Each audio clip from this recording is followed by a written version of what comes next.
a nossa aula. Em nome do Pai, do Filho e do Espírito Santo. Amém. Amém. São Tomás Becket, rogai por nós. Santo Agostinho, rogai por nós. E Santa Catarina de Siena, rogai por nós. Em nome do Pai, do Filho e do Espírito Santo. Amém. Na aula passada, eu estava falando para vocês que a gente praticamente encerrou a virtude da temperança, né, que regula o nosso concupiscível, a faculdade concupiscível da alma, e já começou a falar um pouco sobre a virtude da fortaleza, que regula o nosso irascível, a nossa busca pelo bem árduo, pelo bem difícil.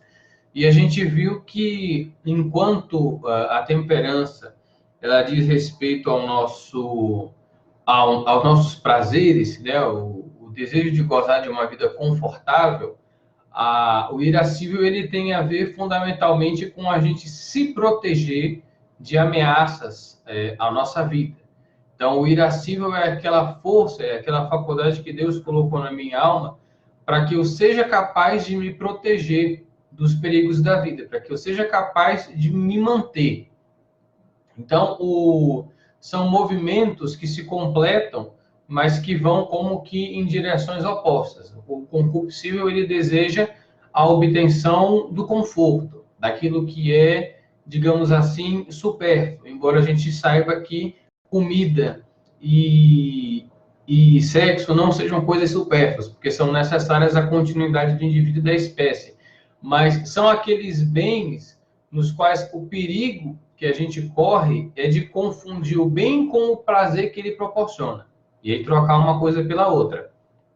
E no irascível, não. No irascível já é mais relacionado àquelas coisas que nos trazem algum perigo, aquelas coisas que ameaçam a nossa vida, a nossa integridade física de uma maneira mais imediata.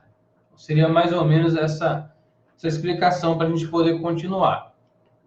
E na aula passada a gente viu que um dos primeiros obstáculos do nosso irascível, e que é descrito por nosso Senhor, inclusive como um pecado mortal, é a questão de eu ficar com raiva de uma pessoa a ponto de cultivar o ódio por ela e acabar criando um sentimento de inimizade.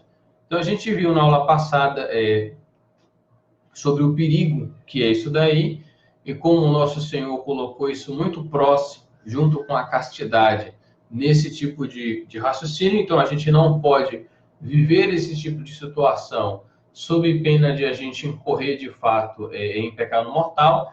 E vimos as situações em que isso seria, claro, não o ideal, nunca vai ser o ideal, mas seria pelo menos permitido, de certa forma, em vista de circunstâncias várias que são de caráter técnico, né? Você deve perdoar o estuprador, mas você não vai ficar perto dele porque provavelmente ele vai te expor a um perigo de uma violação da tua integridade física, da tua integridade moral, da tua integridade sexual. Então, casos em que não se tem um sentimento de inimizade, mas não se deve, por outro lado, ter essa convivência. Então, hoje eu queria falar com vocês sobre outras realidades relacionadas à virtude da fortaleza. A fortaleza, como ela diz respeito à questão do perigo que eu corro em determinadas situações, então, como eu falei, é diferente do prazer. Aqui o foco não é o prazer que a situação pode dar, mas sim o perigo. O perigo é o foco principal aqui, mesmo que depois de vencido o perigo, você tenha uma recompensa prazerosa. Então, a gente viu também, só para introduzir melhor e depois falar o que eu queria falar na aula de hoje, que o domínio das virtudes relacionadas à fortaleza corresponde ao segundo grau do discipulado. Então, a gente viu que para a temperança é o chamado do jovem rico. Vai, vende tudo que tens, dá aos pobres e traz um tesouro no céu. Aí depois vem, segue-me. Esse seria o primeiro estágio. Mas, para que alguém possa ser considerado uma pessoa forte, dentro do vocabulário cristão, da virtude cristã, essa pessoa tem que estar disposta a dar a própria vida pelo bem. Então, no fundo, o forte está reconciliado até com a morte. E aí ele já, claro, superou todas a questão dos prazeres, tudo isso para ele já passou e ele está pronto de fato para dar a vida por Cristo. E claro que para você dar a sua vida, você precisa ser uma pessoa muito corajosa. Não é qualquer um que sai dando a vida por aí ou se expondo a qualquer tipo de perigo, ainda que pelo bem. Então, a principal virtude do departamento da Fortaleza, ela é uma virtude que a gente compreende como uma virtude geralmente mais masculina, mas que nada impede que a mulher também use, inclusive muitas vezes mais que o homem, que é a virtude da coragem. Então, aquele que é capaz de se expor a perigos pelo bem, esse é chamado de corajoso. E existe, assim como existe essa virtude, existe um vício contrário. A gente viu que toda virtude ela tem um vício que vai na direção oposta. Então, a gente está aqui a fortaleza e eu sempre posso pecar por um excesso ou por uma virtude.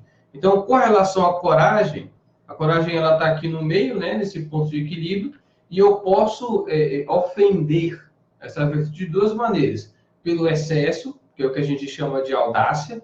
Então, o audacioso, que é corajoso até demais, então se expõe a perigos desnecessários, que uma pessoa normal não se exporia, e não porque ela é o contrário, mas porque, de fato, aquela situação não vale a pena o perigo que você corre naquela situação, e, ao contrário, você tem dois vícios, mais ou menos, ali, que dialogam muito entre si.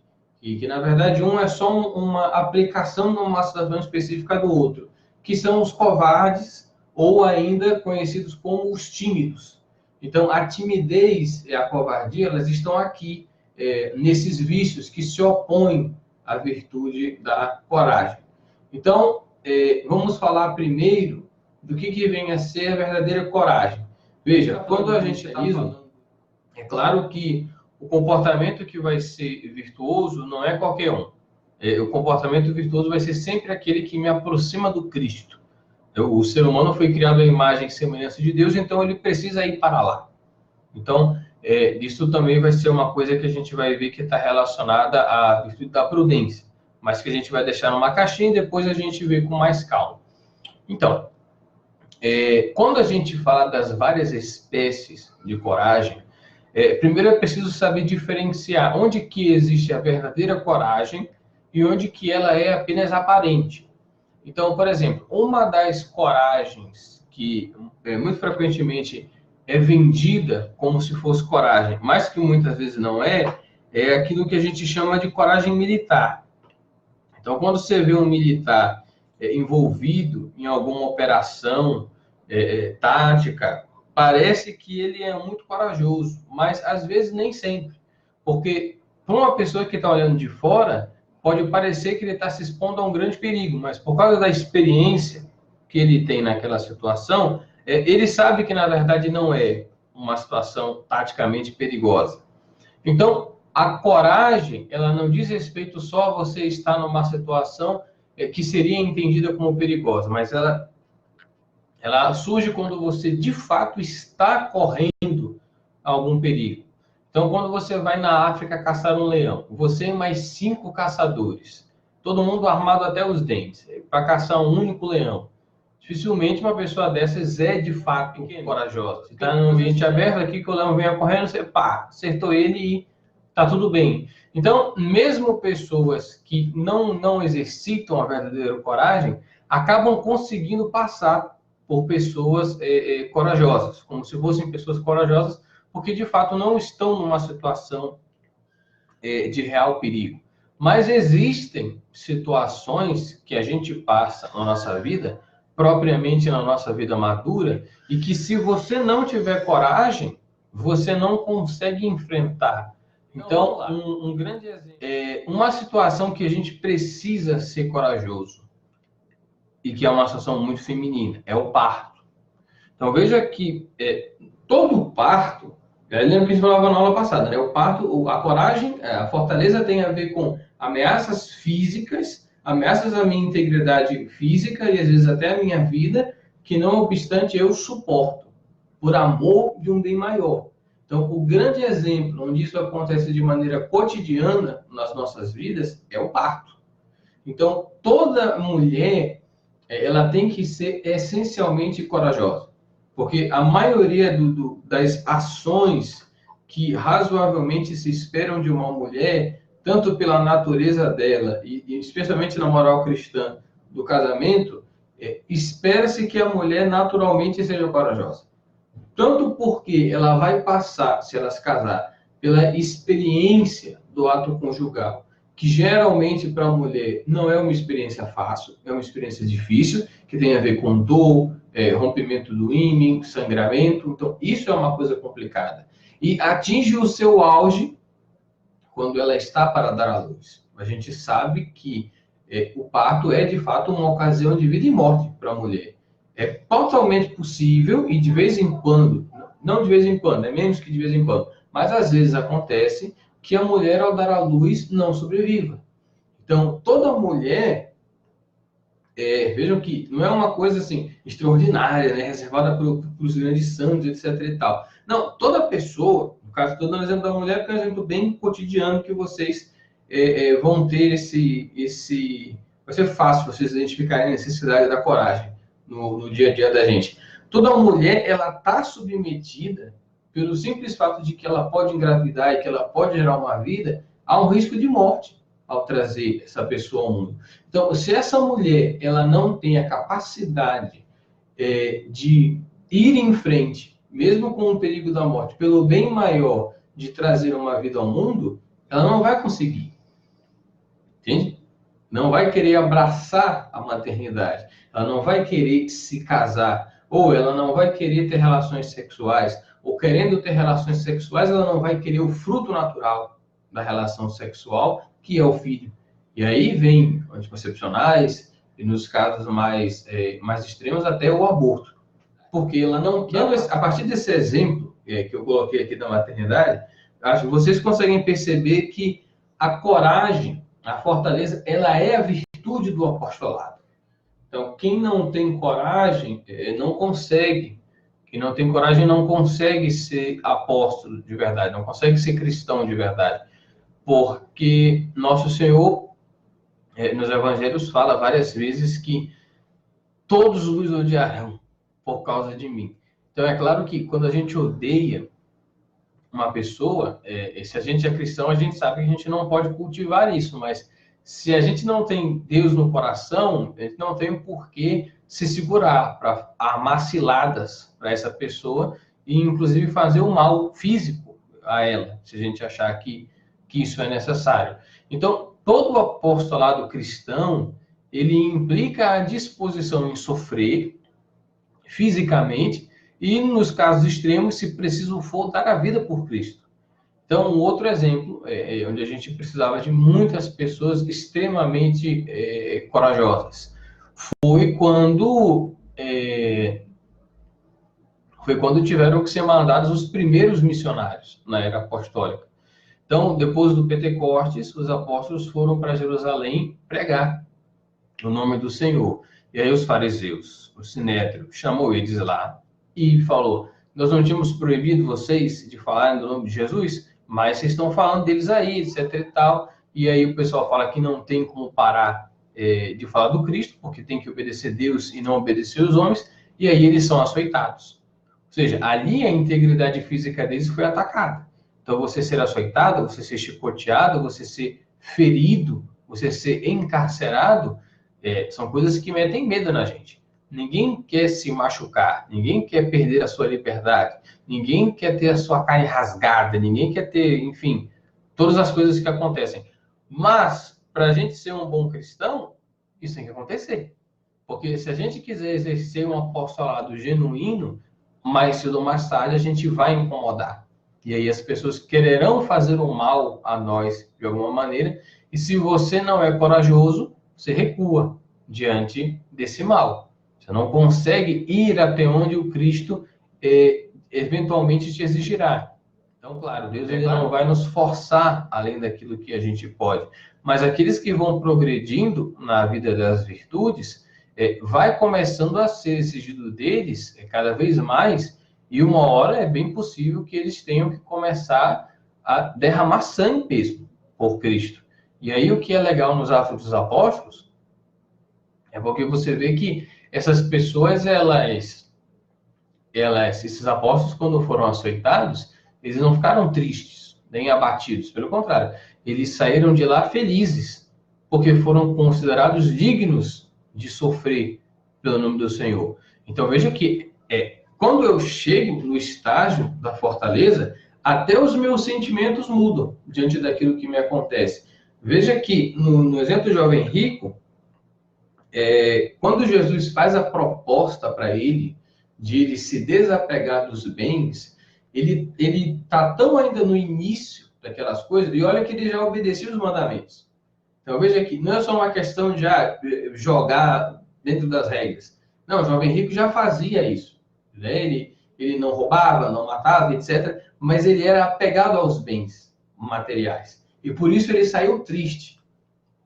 E eu queria que vocês meditassem esse contraste. Os apóstolos, porém, que tiveram a coragem de deixar os seus bens, você lembra lá do Evangelho, quando São Pedro fala, e nós, que deixamos tudo, o que vamos receber? Então, São Pedro tinha muitas coisas que ele deixou lá em Cafarnaum. Deixou a pescaria dele, deixou o barquinho dele, deixou a casa dele, deixou o conforto de uma vida que ele tinha, às margens do lago de Tiberíades, e foi ser um pregador itinerante, junto com o nosso Senhor. Então, se desapegou totalmente dos bens, assim como todos os outros. Menos Judas, que se apegou ao dinheiro. Por isso acabou traindo Jesus no final. Não foi capaz de entender a lógica do cristianismo. Mas quando a gente persevera nas virtudes da temperança, que dão aqui resumidas nesse desapego dos apóstolos, vocês veem que quando Deus exige que a gente dê o nosso sangue pelo Evangelho, o resultado é que não é produzida a tristeza, mas é produzida a alegria. Então, São Francisco ele tem um raciocínio muito parecido, onde perguntam para ele o que é a felicidade, né? E ele começa a dizer, olha, você vai pedir alimento para os pobres. E aí o rico pega e fecha a porta na tua cara. E aí ele fala, isso ainda não é felicidade. Aí você vai, bate na porta do rico de novo, e aí ele te xinga, fala mal de ti, pede para que você não volte mais lá. Isso ainda não é felicidade. E aí você bate a porta de novo, e aí ele pega e te xinga, e te empurra, e te joga no chão, e isso ainda não é felicidade. E aí você vai e bate mais uma vez, e aí ele pega os servos dele, dá uma surra em ti, te espanca, te deixa no chão quase morto, e aí São Francisco fala, agora sim, isso daí é que é a felicidade. Então essa é a lógica do cristão, que só entende quem faz o itinerário das virtudes. Depois que a gente passa daquilo ali, a recompensa faz valer a pena. E aí a pessoa experimenta uma profunda alegria. Porque correu um perigo, mas por uma causa que era justa. Uma causa que valia a pena. Então, o sentimento é totalmente outro.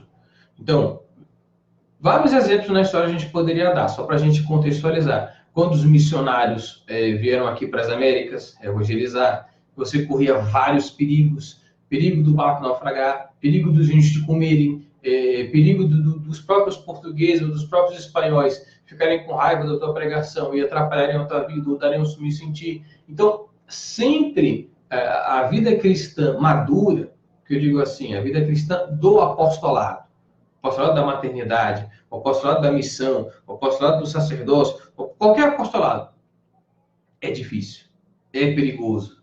Então, mais cedo ou mais tarde, eu vou ter que me tornar necessariamente uma pessoa corajosa. Senão, não existe verdadeiro apostolado. Coragem que não significa justamente violência, mas a disposição, após eu ter sido preparado por um lento desapego dos bens deste mundo, de oferecer o meu corpo, oferecer a minha reputação, oferecer, se preciso for, a minha vida, para que o Evangelho possa triunfar.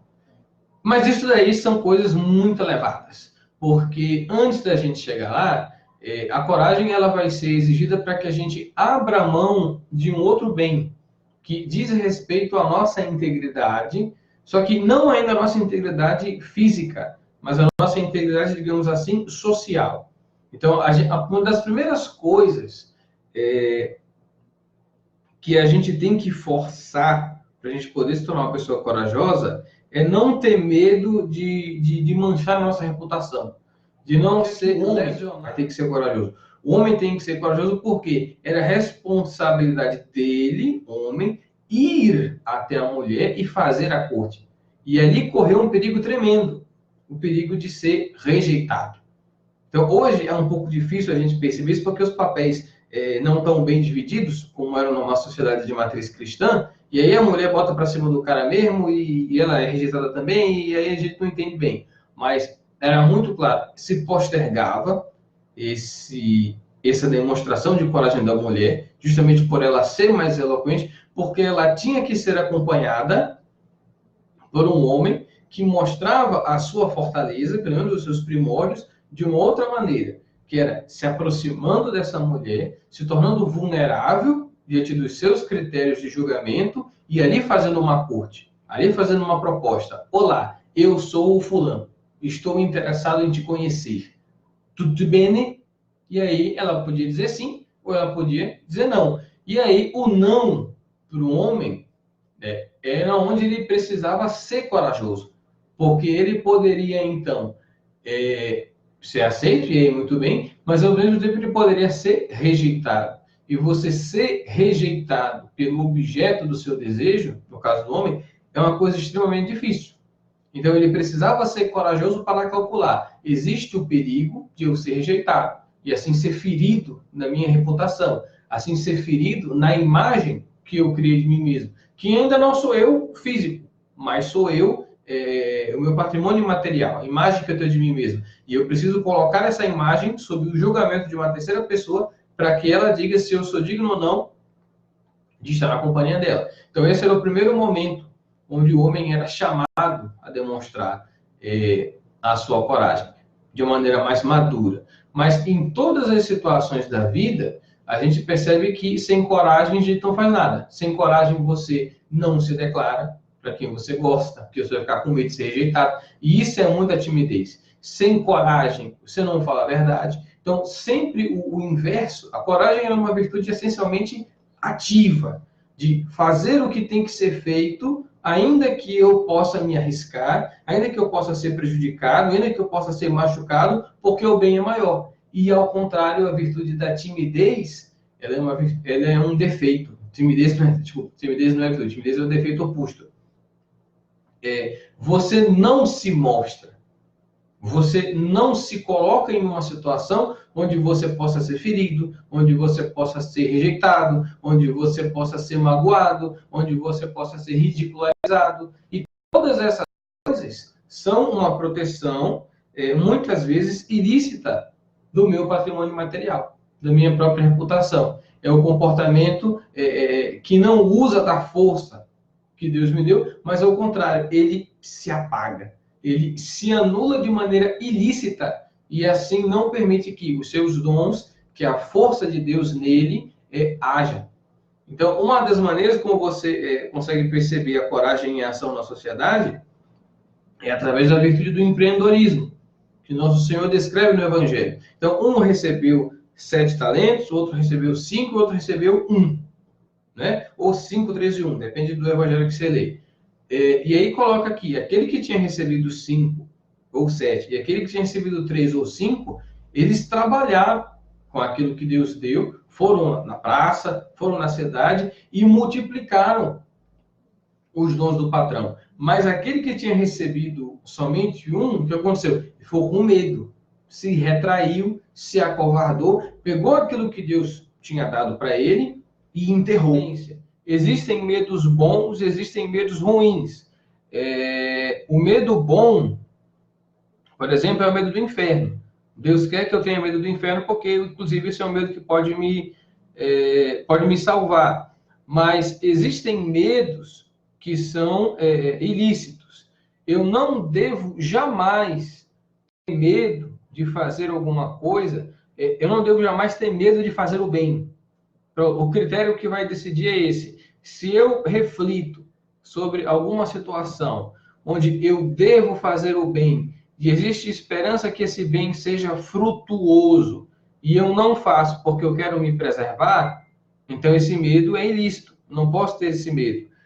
Ao mesmo tempo, eu não posso ser uma pessoa descuidada e ir me colocando a perigos desproporcionais. Dando um exemplo, tem que haver uma relação de equilíbrio entre o perigo que eu estou correndo e o bem que eu quero fazer. Então, se eu quero salvar, dá um exemplo idiota, só para você entender o princípio, porque depois na vida isso é um pouco mais difícil de entender. Eu quero salvar uma joaninha. Poxa, uma joaninha foi um inseto, então é um ser que está na rabeira da criação, mas foi criado por Deus. E é um ato de bondade salvar essa joaninha. Só que essa joaninha, ela está para cair, ela está muito cansada, estava fugindo de um inseto um pouco maior, e a joaninha correu, e aí a coitada parou exatamente no fim de um galho seco, que está na beira de um precipício, e choveu muito, e a terra está molhada, e esse galho começa a ceder. Né? E aí você vê que a joaninha está ali na pontinha daquele galho, e que se você não for lá e salvar a joaninha, ela vai cair e provavelmente ela vai morrer. Bom, nesse caso é evidente que apesar de que você quer fazer um bem, você não deve arriscar a tua vida para salvar uma joaninha que está ali na beira do precipício, porque você vale mais do que muitas joaninhas. Não existe proporcionalidade entre o perigo que você está se submetendo e o bem que você vai fazer. Então você tem medo de ir até a ponta do precipício para salvar a joaninha, e de fato você não deve ir, porque não vale a pena correr esse risco por uma joaninha. É diferente se fosse um bebê, porque aí você tem vida humana, vida humana. Então o perigo que você vai correr bom, eu posso perder a minha vida humana, mas eu posso salvar a vida do bebê, a vida humana. E aí os dois bens, a balança está equilibrada. Nesse caso, vale a pena você correr esse risco. Compreende? Então, precisa haver um senso de proporcionalidade. Então, sim, fazer aquilo que eu tenho medo, mesmo se eu tiver medo, quando houver proporcionalidade. E, por outro lado, não ter medo de confiar sempre em Deus. Não confiar sempre em Deus não quer dizer que eu vou me tornar, aí sim, uma pessoa audaciosa. Porque a audácia, ela também é um vício, o vício do excesso de coragem. A pessoa que não tem medo de nada. E isso não está certo. As pessoas, o medo é uma coisa que foi dada por Deus para que eu me preserve do perigo desproporcional. Mas é possível que Deus tire o medo de alguma pessoa em vista do bem maior. Então, Moisés não tinha que ter medo do faraó, porque tinha sido mandado numa missão especial por Deus, mesmo correndo risco de vida. Até porque Deus prometeu pessoalmente que não ia deixar que nada acontecesse com ele. Então, nesse caso, não se deve ter medo. Mas existem outras situações em que se deve ter medo. E aí isso vai ser muito regulado pela virtude da prudência, que a gente vai ver depois a justiça e depois vai ver a prudência, que basicamente é